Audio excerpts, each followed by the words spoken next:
नमस्कार। महाराष्ट्र टीवी 24 के धार्मिक विशेष में मैं मानवी आप सभी का स्वागत करती हूँ। यूं तो शिरडी के साईं बाबा के सैकड़ों चमत्कार हैं। ऐसे ही कुछ साईं बाबा के चमत्कारों के बारे में आज हम जानेंगे। पहली कहानी, साईं बाबा प्रतिदिन मस्जिद में दिया जलाते थे। इसके लिए वे बनियों से तेल मांगने जाते थे, लेकिन एक दिन बनियों ने बाबा से कह दिया कि बाबा हमारे पास तेल नहीं है। तब बाबा वहां से चुपचाप चले गए और मस्जिद जाकर उन्होंने दिए में तेल की जगह पानी डाला और दिया जल पड़ा और यह बात चारों तरफ फैल गई। तब वहां के बनिए उनके सामने आए और उनसे माफी मांगी तो बाबा ने उन्हें माफ कर दिया और उनसे कहा कि अब कभी झूठ मत बोलना। दूसरी कहानी, एक बार बाबा का भक्त बहुत दूर से अपनी पत्नी को लेकर बाबा के दर्शन के लिए आया और जब वह जाने लगा तो जोरों से बारिश होने लगी। तब उनका भक्त परेशान होने लगा। तब बाबा ने उनकी परेशानी को देखकर कहा, हे अल्लाह, बारिश को रोक दो, मेरे बच्चों को घर जाना है, और तत्काल ही बारिश रुक गई। तीसरी कहानी, एक बार गांव के एक व्यक्ति की एक बेटी अचानक खेलते हुए वहां के कुएं में गिर गई। लोगों को लगा कि वह डूब रही है। सब वहां दौड़ कर गए और देखा कि वह हवा में लटकी हुई है और कोई अदृश्य शक्ति उसे पकड़े हुए है। वे और कोई नहीं, बाबा ही थे, क्योंकि वह बच्ची कहती थी कि मैं बाबा की बहन हूँ। अब लोगों को कोई और स्पष्टीकरण की जरूरत नहीं थी। चौथी कहानी, महासाप्ती के यहाँ जब पुत्र हुआ तो वे उसे बाबा के पास लेकर आए और उसका नामकरण करने के लिए कहने लगे। बाबा ने उस पुत्र को देखकर महासाप्ती से कहा कि इसके साथ अधिक आसक्ति मत रखो, सिर्फ 25 वर्ष तक ही इसका ध्यान रखो, इतना ही बहुत है। ये बात महासाप्ती को तब समझ आई जब उनके पुत्र का 25 वर्ष की आयु में देहांत हो गया।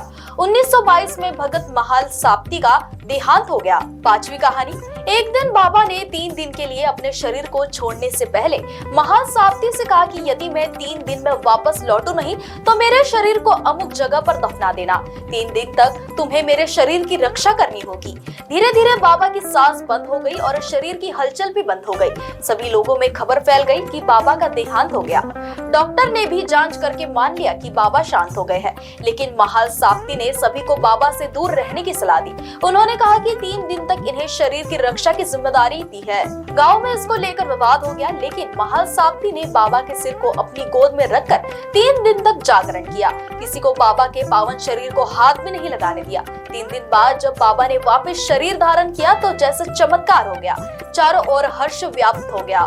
पांचवी कहानी, एक बार शिरडी में हैजा की महामारी फैल गई। गांव के लोग असहाय महसूस कर रहे थे और उन्होंने साईं बाबा से सांत्वना मांगी।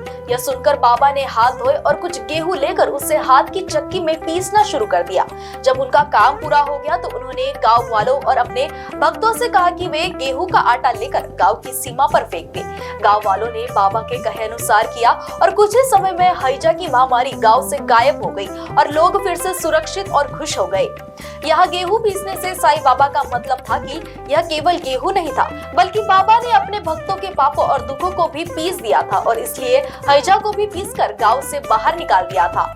सातवीं कहानी, बाबा का जब हाथ जल गया था तो भागोजी शिंदे ही उनके हाथ पर घी मलने और पट्टी लगाने का कार्य करते थे।